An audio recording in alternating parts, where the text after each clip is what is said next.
Bonjour à tous les amis, bienvenue sur CryptoFort, cette actualité crypto numéro 27. Donc aujourd'hui on va faire le tour du catalogue projet si je puis dire avec le VeChain, Ripple, VV et Comi, mais également vous allez voir Ultra, il y a une petite dernière nouvelle là qui est passée et je vais vous présenter ça, ça va être assez sympa. Et puis sinon, eh bien, enfin, comme d'habitude, d'actualité crypto, je vais parler de l'actu plus générale au niveau des crypto-monnaies et surtout avec, ben, franchement, on vous y attendait avec Binance et Coinbase un peu au cœur de la tourmente là avec la SEC, mais également sur un plan plus économique et géopolitique, je vais parler de l'Europe. Vous allez voir qu'il y a les chiffres économiques qui sont tombés là pour l'Europe et c'est pas bon du tout. Donc, je vais vous parler de tout ça, on va faire le point. Mais bien sûr, avant d'aller plus loin, moi je vais avoir mon trailer.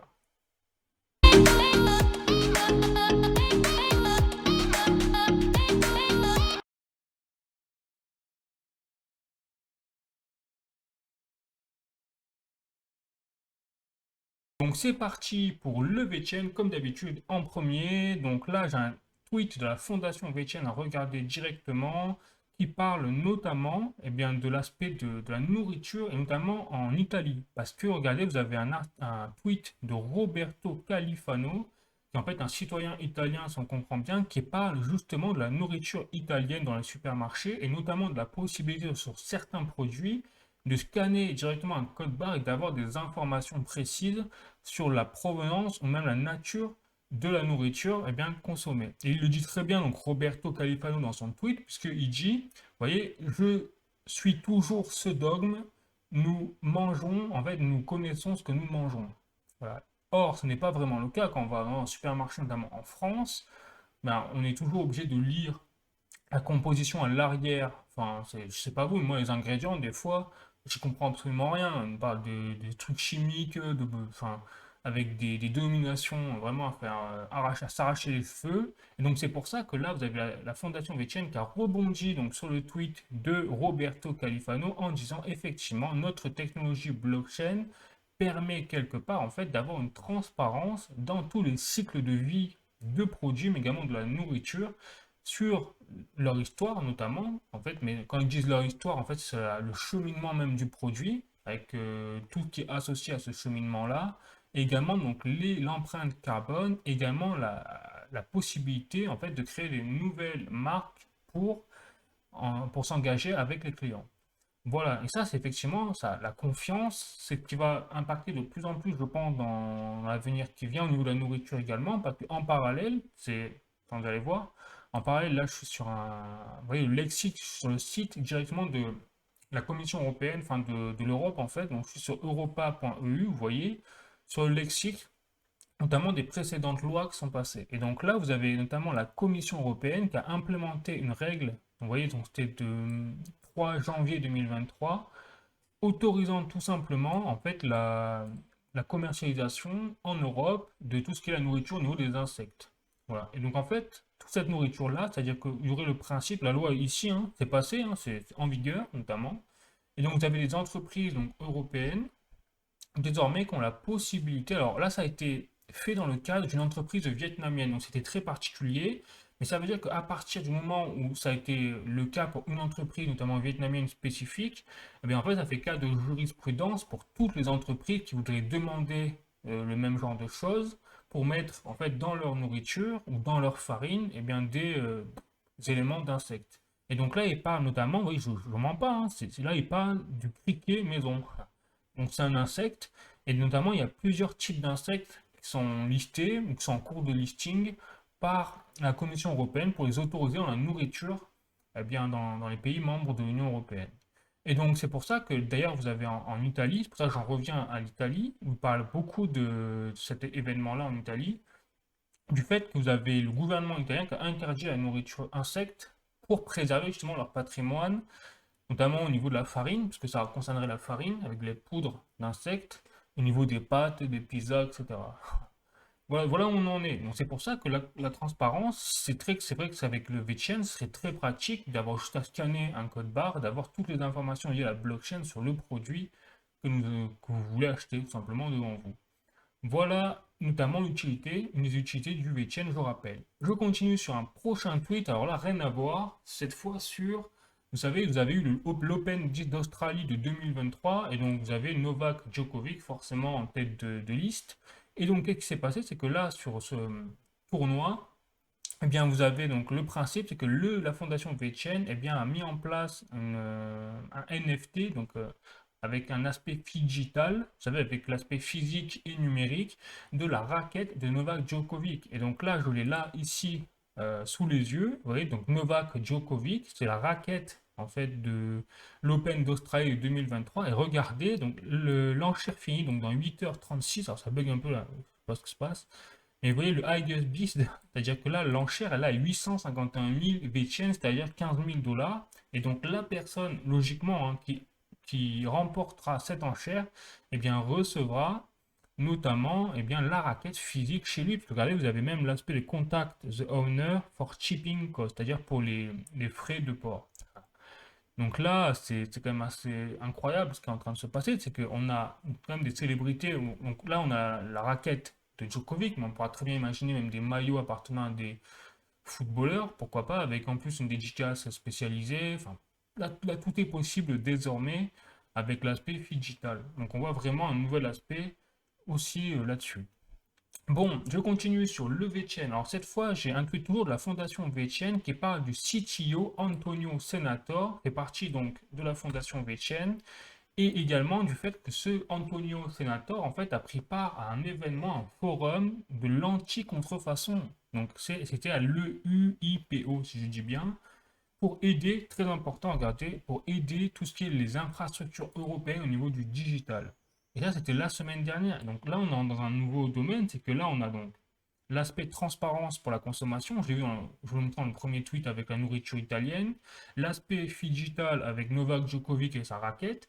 Et là, on a aussi la contrefaçon, parce qu'on peut, attendre peut-être à l'oublier, mais en fait, c'est l'essence même, la nature même de la création du projet VeChain, c'était de lutter contre la contrefaçon, notamment en Chine, puisque en Chine, ça explose les contrefaçons, on le sait très bien, puisque nous, en Europe, on reçoit des contrefaçons de Chine en masse. Voilà. Et donc là-bas, c'est pour ça qu'ils n'oublient pas, ils rappellent que ben, la base du VeChain, c'est de lutter contre la contrefaçon. Et notamment, là, j'ai un tweet qui a été repris par la fondation VeChain de Sébastien Roch, qui lui déclare qu'effectivement, il a remarqué que là, il y avait en fait une thèse faite par un étudiant de la City d'Université de Londres, donc prestigieuse université, donc c'est une thèse. Et dans In Blockchain We Trust, avec un petit point d'interrogation, justement, il parlait du VeChain. Donc, c'était l'étudiant, c'était Mandy M. Lol, là, on peut voir, et parlait justement du VeChain pour la contrefaçon, pour la lutte contre la contrefaçon.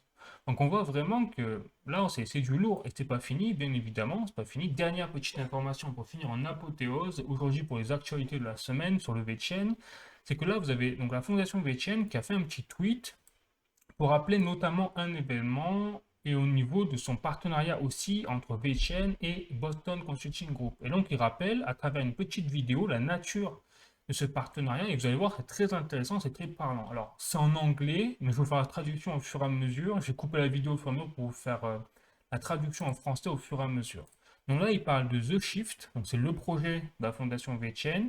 Donc là, il parle, vous voyez, il lit tout, hein, l'industrie, regardez, il y a l'industrie maison, les robots, l'IA, les consommateurs et les régulations, les gouvernements. Bref, voilà. Donc tout ça lié au VeChain. Donc là, il parle, vous voyez, du Web3.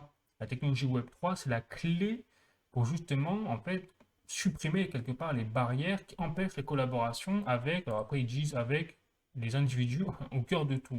Et là, on voit bien, hein, on voit le cycle, c'est-à-dire que absolument tout dans notre vie sociale qui est concernée par la blockchain, par le VeChain. Du moins, c'est leur projet.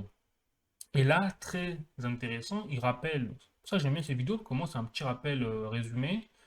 Et là, il parle de la biosphère blockchain. Vous voyez, il parle vraiment d'une biosphère pour la transparence, la traçabilité, en fait, constitue en fait le réseau de tout, la base de tout pour la collaboration.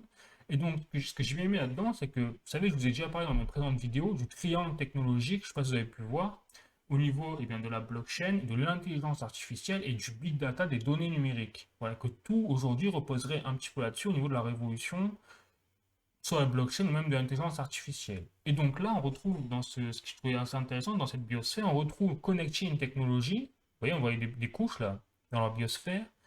connecting technology, ça rappelle beaucoup bien les technologies liées à l'intelligence artificielle qu'on connaît aujourd'hui.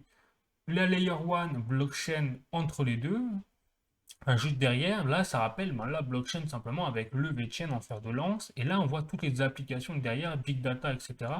liées peut-être aux données numériques ou à l'utilisation au quotidien pour favoriser tel service ou tel service. Voilà. Et donc c'est comme ça que voit vraiment les choses le VeChain, mais également Boston Consulting Group. Je rappelle que le Boston Consulting Group, c'est une des plus grandes entreprises au monde en termes de consulting, consultant. Et donc là, il dit, là c'est Sonny Lu, vous voyez, le PDG de VeChain, une petite interview. Donc ça va vite, hein, je vais essayer de suivre. Mais en tout, il dit que là, le modèle traditionnel du business est en train de changer totalement, est en train de devenir un modèle circulaire et plus du tout linéaire. Voilà. Et donc, ils disent que l'écosystème du VeChain permet justement à chacun d'unifier l'unité justement pour engager en fait la traçabilité au niveau de leur mission du VeChain. Et donc là, alors là, c'est je sais pas qui c'est. Donc là, ils vont dire c'est le Chief Business Development Officer, j'imagine, du VeChain, hein, Renato Grottola. Et il dit donc nous avons besoin de faire plus d'efforts pour connecter les gens, leurs entreprises, les communautés ensemble, c'est ce qu'il dit. Et le Web3 est en fait est la solution idéale pour justement permettre cette connexion, hein. Je traduis, hein. Et donc, il dit dans notre white paper, là, il va parler de Boston Consulting Group, ça va être intéressant. Et donc là, il dit, nous présentons la blockchain, la biosphère blockchain. Voilà. Pour, justement, qu'il disait sur la sustainabilité, la traçabilité, voilà. Permettra de répondre à toutes les opportunités. Donc là, ils reviennent au CTO, il dit, mon espoir, c'est que les gens réalisent que la traçabilité n'est pas en conflit avec le profit. Donc là, il fait un peu l'enjeu, je trouve, peut-être avec la confiance aussi. Au contraire, il dit c'est leur plus grand intérêt. Et oui, parce que c'est une révolution en fait. Voilà. Et là, très important, donc là, il présente Vinay Chandal. Vinay Chandal, c'est le BCG Managing Director et Partner, donc il fait partie des hauts cadres en fait de Boston Consulting Group, que je vous ai dit. Et il dit que lui, donc la sustainability, la traçabilité est un agenda pour nous, il le dit, pour Boston Consulting Group. Et un partenariat avec VeChain est absolument, il dit, une partie de la solution. Voilà, c'est quand même pas rien. On voit bien je vous dis assez régulièrement que le VeChain est en train de bouleverser même l'économie mondiale telle que nous la voyons, est en train de la révolutionner. Ben, c'est pas rien. C'est-à-dire que c'est pas moi qui le dis au final, c'est des gens qui ont des compétences extrêmes dans le fait de diriger les entreprises, qui sont directement confrontés au modèle économique traditionnel ancien, qui n'a jamais réussi à résoudre tous les problèmes liés à la traçabilité, à la logistique, à la supply chain. Et donc là, c'est justement pour ça que le VeChain permettrait de régler tous ces problèmes-là d'un coup. Et sur tous les niveaux, on le voit bien à travers leur fonctionnement de biosphère. Donc c'est pour ça que je dis, alors je rappelle que je ne suis pas un conseiller financier, hein, bien évidemment, que tout ce que je dis dans ces vidéos, c'est à titre informatif uniquement, et que si vous êtes intéressé pour des projets notamment présentés dans cette vidéo, c'est de d'abord faire vos propres recherches là-dessus. Une fois que ça c'est fait, bien évidemment, eh bien je continue. Et cette fois, donc avant d'aller plus loin, je vous présente également, pour ceux qui ne connaissent pas, le projet VeChain. Ici, j'ai fait une vidéo vraiment focus là-dessus pour présenter qu'est-ce que c'est. Je vous rappelle également que je n'ai aucun partenariat avec le VeChain ou avec quelconque projet que je présente ici dans cette vidéo en actualité. Vraiment, hein, j'insiste vraiment là-dessus, je suis totalement indépendant. C'est pour ça que ça donne plus de force justement avec mes présentations parce que j'essaie de rester objectif à fond là-dessus. D'ailleurs, sur le VeChain, je rappelle que la grande faiblesse du VeChain, c'est la centralisation et que si les VeChain passent dans des mains qui sont moins peut-être objectives sur les solutions de traçabilité dans le monde, et bien là, on aura du souci à se faire. Je le dis clairement, très clairement. On passe à la suite et notamment à BV Digital Collectibles. Donc cette fois pour le projet, j'ai juste présenté les drops, il n'y a pas vraiment de nouvelles sensationnelles hein, au niveau de la gestion de projet. Par contre, au niveau des drops, on voit qu'ils ont continué à envoyer du pâté, le BV Digital Collectible. Alors, je rappelle, avant d'aller plus loin quand même, que vous avez 2 jours restants pour crafter notamment votre gant d'infinité Avengers et être éligible derrière à un drop de Thanos. Voilà, donc je vous le mets au passage que ça se finit donc le 10 juin. Vous voyez, il faut que ce soit fait avant le 10 juin à 11h59. Bon, voilà. Ensuite, au niveau des drops, ils ont continué à envoyer du lourd, hein, VV, notamment des timbres de 1898 de Nouvelle-Zélande. Donc là, c'est un des premiers drops qui font de ce genre de timbres étrangers, si je puis dire, de Nouvelle-Zélande. Ils ont continué à envoyer des comics, notamment au niveau des drops, avec Spider-Verse, notamment Tarzan également. Il y a un nouveau comics, enfin, une nouvelle bande dessinée de Tarzan qui est sortie sur l'application. Également un nouveau Picsou. Ah, celui-là, ah, moi j'adore les Picsou, les trucs comme ça. Ça, je pense que je vais l'acheter, hein, clair, mais je sais pas pourquoi, j'adore c'est des trucs d'enfance en fait. Après, c'est l'émotion. C'est pour ça que ce projet est très solide également, c'est parce que derrière, il joue sur l'émotion des gens quand ils étaient enfants, etc. Bref, c'est comme ça. Donc là, oui, effectivement, on a un dernier drop qui est sorti. C'est le Hulk. Alors, je sais pas si c'est Hulk vieux ou si c'est pas le même Hulk ou quoi. Enfin, ils ont sorti un nouveau Hulk ici. Et c'est ici, voilà, c'est celui-là. Donc, c'est voilà, The Maestro. Il l'appelle The Maestro, The Next Hulk, hein, qui est sorti également sur l'application VV, donc en animé avec du son. Alors, je ne pas le son parce que je crois qu'il rougit, donc bon, pas très utile. Mais voilà, pour vous dire ce qui est en train de sortir, enfin, ce qu'a sorti VV cette semaine. Ouais, il n'y a pas d'autres nouvelles sensationnelles là-dessus, donc je ne vais pas m'attarder plus, hein. Il n'y a pas d'informations plus grandes que ça. Donc je vais juste vous présenter ici, je vous invite à voir la vidéo si vous êtes intéressé par ce genre de projet où je vous présente Ecomi, VV et même l'équipe derrière le projet pour vous dire ce que c'est. Et sinon, eh bien, je continue cette fois avec Ultra. Alors là, cette fois, Ultra, c'est vrai que ça fait 2 semaines, je crois que j'en ai pas parlé, mais là, je vais en parler vite fait. Une nouvelle vraiment intéressante, notamment, c'est l'arrivée du Ultra Prime sur l'application Ultra. Et donc là, je vous présente, j'ai ouvert donc mon compte Ultra. Donc là, vous voyez, vous avez toute la série de modules d'application ici dans l'application Ultra, qui est en bêta toujours, hein, je rappelle. Et donc vous avez le store, vous avez la possibilité d'acheter vos jeux vidéo là-dessus. Et on voit déjà, moi vous avez montré déjà une première fois l'application, il y avait 43 jeux présents ici. Là vous en avez 55. Donc on voit qu'en fait chaque semaine il y a de nouveaux jeux qui sortent. Alors c'est un peu compte-goutte. On est très loin de pouvoir prétendre pour le projet Ultra de concurrencer Steam pour le moment. Mais on voit que n'empêche, ils gardent leur feuille de route et ils continuent à mettre en place des choses, des jeux, etc. Et notamment au niveau du Ultra Prime, qui je rappelle était pas disponible, hein, avant cette semaine, qui était grisé juste là, bah, exactement comme Ultra Arena qui est toujours pas disponible. Et bien là, avec le Ultra Prime, on a tout simplement la possibilité d'avoir le calendrier en fait de sortie, non seulement des jeux vidéo, mais également des collections NFT. Donc là, c'est quand même assez intéressant, c'est-à-dire qu'on va pouvoir vraiment avoir une feuille de route, si je puis dire, des sorties des jeux et des NFT. Notamment là, par exemple, c'est au 9 juin, donc demain, vous avez la sortie d'un tournoi. Vous avez même des possibilités de tournoi également. Et vous pouvez participer et remporter peut-être des prix, puisque chaque tournoi, eh bien, les prix, ce sont des NFT, notamment des récompenses de ce genre-là. Donc, ils sont monétisables derrière, parce que c'est le principe même de Ultra. Donc, vous voyez que c'est assez intéressant quand même, et qu'on voit très intéressant que là, pour le coup, quand Ultra, ils annoncent quelque chose, qu'il avait déjà annoncé il y a quelques temps, le Ultra Prime, eh bien, ça sort derrière. Donc ça, c'est un très très bon point positif pour le projet. Et je fais forcément le parallèle avec le projet VV, enfin, l'application VV et l'entreprise Ecomi, qui eux sont l'inverse. Ils annoncent des choses et ça patine un peu pour les mettre en place. Donc là, déjà, on a un bon retour positif, je dirais, pour Ultra, qui on voit qu'ils arrivent vraiment à mettre en place ce qu'ils disent. Très important. Voilà, donc je continue pas d'autres informations, hein, là-dessus, je passe vraiment vite fait. Je vous montre la vidéo que j'ai faite pour présenter le projet Ultra vraiment de A à Z, hein. Je pense que j'ai fait un truc assez constructif là-dessus, assez complet. Donc n'hésitez pas si vous êtes intéressé pour voir ce projet plus en détail. Je continue les amis. Et cette fois, je passe à Ripple. Alors, à Ripple, là, cette fois, je passais sur un petit article de journalducoin.com que je vous présente ici. Donc, Ripple versus SEC, une bataille déterminante pour la crypto le 13 juin prochain. En effet, donc, je vous explique ce qui se passe. C'est que, vous savez que là, en ce moment, on est en train de beaucoup bouger aux États-Unis au niveau juridique pour les crypto-monnaies. On va en parler d'ailleurs après dans l'actualité crypto. Mais là, en tout cas, pour Ripple, pour rester sur eux, eh bien, vous savez qu'ils sont en guerre donc, contre la SEC depuis 2020 pour un procès. Et donc là, dans les mois qui viennent, on devrait avoir eh bien, notamment un verdict de la part de la juge Anaïsa Torres qui est derrière ce procès.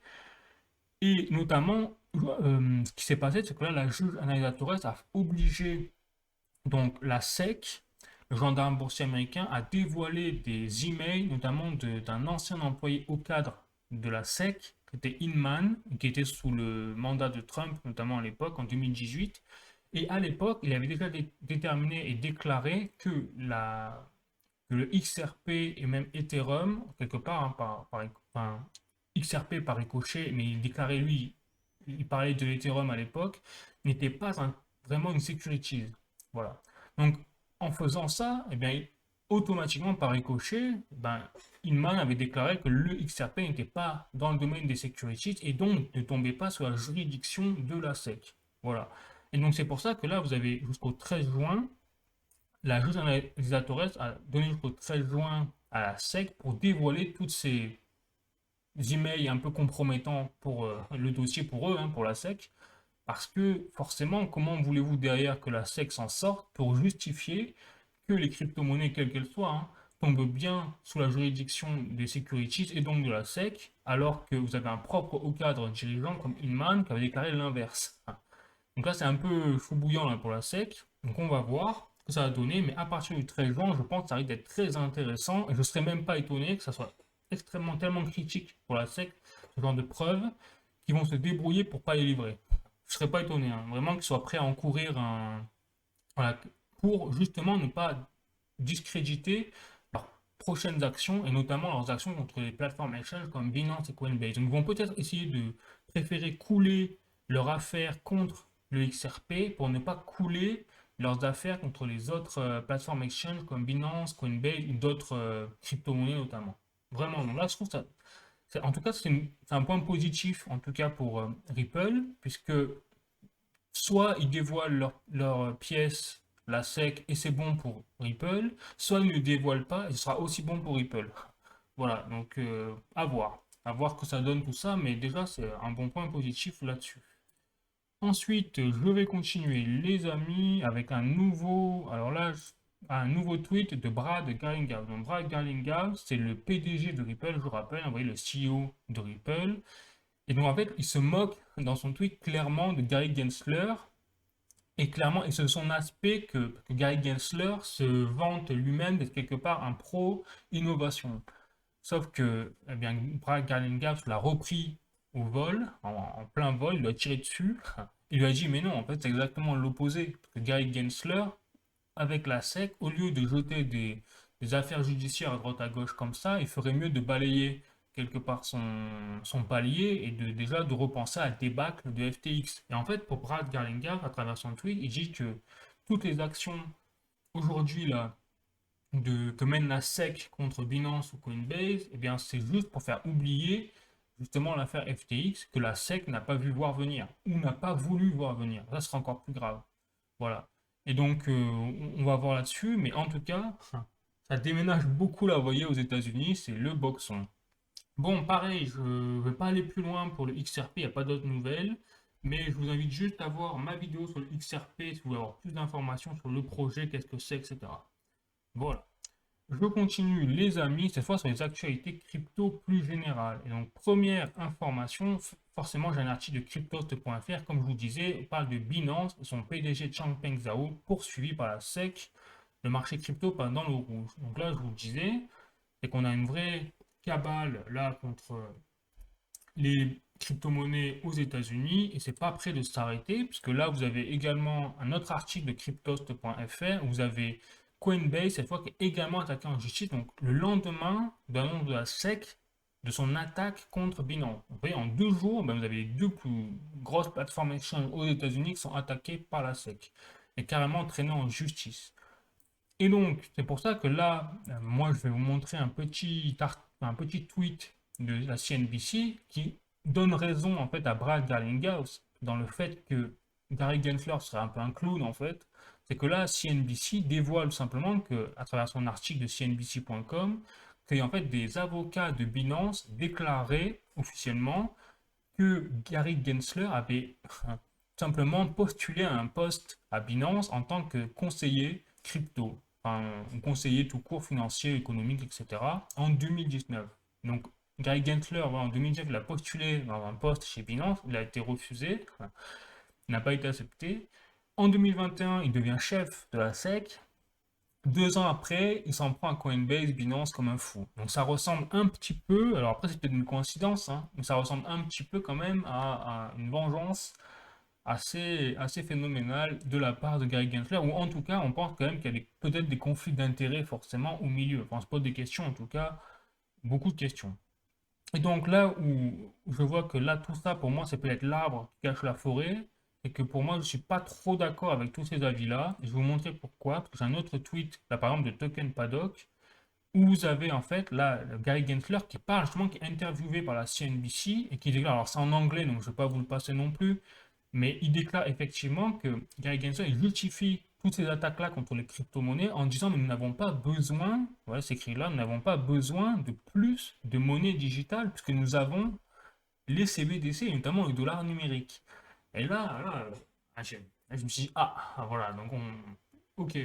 Et en fait, ces gens-là, donc Gary Gensler, alors je suis pas trop d'accord avec les propos précédents, par exemple de Brad Garlinghouse et tout, c'est que ok, peut-être que c'est un clown, mais pas que, c'est également un pion. Quand je dis que c'est un pion, eh bien on le voit parce que ça fait des mois, notamment j'avais fait un petit scénario des hypothèses, plusieurs hypothèses. Il y a une des hypothèses, c'était qu'effectivement toute cette répression crypto aux États-Unis, c'était pour en fait dégager tous les concurrents au futur dollar numérique, puisque dans un cadre en plus où il y a une faillite bancaire qui est encore en cours d'ailleurs, hein, aux États-Unis, on n'en parle plus mais il ne faut pas l'oublier, et donc vous avez les banques aux États-Unis qui sont en danger, hein, les moyennes banques. Et donc l'intérêt, en fait, au final des politiques américains, ce serait quoi? Ce serait de laisser une seule banque grosse, énorme, centralisée, américaine, qui serait la Fed, avec un pouvoir de contrôle des paiements chirurgical avec le dollar numérique, le CBDC, voilà. Mais derrière, il faudrait d'abord qu'ils fassent le ménage sur le sol américain et détruire toutes les crypto-monnaies qui feraient concurrence en fait au dollar numérique. Et c'est comme ça aussi que les États-Unis peut-être arrivera à se relancer au niveau géopolitique avec la chute de leur dollar aujourd'hui actuel qui est en déclin, on le voit bien avec les CBD, enfin avec l'émergence des monnaies du BRIC, etc. Voilà. Et donc là, moi je pense que cette hypothèse-là, avec les propos de Gary Gensler, eh bien, elle est de plus en plus validée. On voit que plus le temps passe et plus ces gens-là qui sont derrière tout ce système-là aux États-Unis, eh bien, donnent de plus en plus de crédit à cette hypothèse. Donc je pense qu'il ne faut pas se tromper. Je pense que cette personne-là n'est pas seulement vraiment un clown, c'est surtout un pion qui fait partie de l'engrenage. Voilà. Et surtout, ce qui me fait dire ça également, c'est que enfin, il est le chef de la SEC, mais il n'est pas le chef, le grand Manitou suprême. Donc comment il peut agir comme il le fait au détriment même du Congrès, parce que le Congrès lui-même se pose des questions, c'est-à-dire que là, il y a des sénateurs qui se posent des questions sur le bien-être fondé de ces actions de la part de la SEC et de Gary Gensler. Et d'ailleurs, Gary Gensler a déjà été interviewé devant des sénateurs américains pour expliquer ses agissements avant ses attaques contre la Coinbase et Binance. Donc ça veut dire que là, s'il est toujours à son poste, Gary Gensler, c'est forcément qu'il a des soutiens très haut placés. Et les soutiens très haut placés, c'est pas compliqué, c'est les personnes qui sont derrière le dollar numérique, la Maison Blanche, qui est derrière le dollar numérique, donc Joe Biden, toute cette clique de démocrates. Je ne serais pas étonné en tout cas. Après, je n'ai pas de boule de cristal, hein, bien évidemment, mais en tout cas, les événements s'enchaînent quand même de façon assez plutôt logique avec les éléments que l'on voit, hein, bien évidemment. Donc je pense que c'est pour ça, petit avertissement, il ne faut pas se tromper. Je ne pense pas que cette personne-là est seulement, soit vraiment qu'un clown, quoi. Voilà les amis. Mais en tout cas, une chose est sûre, à travers ça, au niveau de cette actualité, crypto, un peu géopolitique pour les États-Unis, et ben, je pense personnellement, c'est mon avis, hein, les amis, que les États-Unis font une très grave erreur, parce qu'en mettant toutes leurs billes sur leur dollar numérique, eh bien en fait ils sont en train de tuer le potentiel naissant d'une très grosse technologie, qui est la blockchain derrière, hein, aux États-Unis. Et donc ils laissent quelque part l'avance, par exemple à la Chine justement, à l'Europe notamment, au niveau des capitaux liés à cette nouvelle technologie-là, mais également liés à la connaissance technologique. Et si je dis ça, que j'ai un autre article également de cointribune.com, regardez, et vous avez l'informatique quantique à la rescousse de la blockchain. Ça rappelle quoi ça? Ça rappelle justement le fait, avec le triangle technologique que je vous disais quand je vous expliquais, quand je vous parlais de la biosphère avec le VeChain, dans le premier tweet sur le projet, et bien là, on a carrément là, une possibilité que la blockchain couplée à l'intelligence artificielle et au big data, et bien, soit en plus renforcée par l'informatique quantique qui est une autre technologie encore. Donc là, enfin, le potentiel en fait dans lequel est en train de se tirer une balle dans le pied les États-Unis en faisant fuir tout cet écosystème de l'industrie crypto, eh bien, il est immense en fait. Et derrière le pays, enfin, on le voit bien en fait, les pays qui mettront en place des mesures sur la blockchain, ils vont enfin, les entreprises de ces pays-là, elles vont eh bien, se gaver au niveau des booster leur chiffre d'affaires, booster leur économie, donc ça va favoriser forcément l'économie, etc. Bon voilà, traçabilité, la confiance. Donc tout ça, on voit que c'est vraiment quand même assez parlant. Et donc là, je vais me prendre une dernière petite information qui est moins, alors, c'est moins positif. Hein, parce que là, c'est pas bon pour les États-Unis. Par contre, c'est une très bonne nouvelle pour l'Europe, puisque tous les capitaux qui fuient les États-Unis, ils viennent où? Ils viennent en Europe. Parce que nous, on a une régulation désormais qui va rentrer en vigueur, plutôt cadrée, la loi MICA qui va rentrer en vigueur en Europe. Donc nous, c'est une très bonne nouvelle pour les Européens, pour les Français, il n'y a rien à dire.